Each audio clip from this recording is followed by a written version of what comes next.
Utang yan. Ano ba yan, BBM?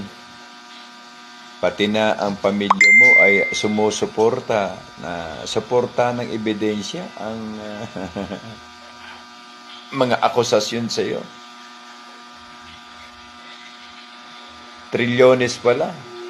Totoong salin ni Bongbong Marcos inilabas ni Imelda Marcos.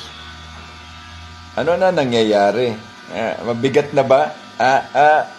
Malaking impact ba ang ginawa mo?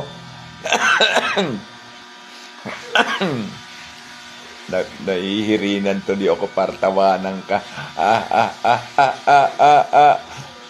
Paano ba yan? Di ba? Bukod sa credit grabber ka na, accomplishment grabber pa, money grabber pa ng bansa. Utang ina yan. Kulang na lang sa'yo, grabeling ensan. Nakakaya. Nakakaya. Pero seriously, kasi ginagawa ito ngayon para hindi mabagsakan ng galit ng taong bayan ang buo niyong pamilya.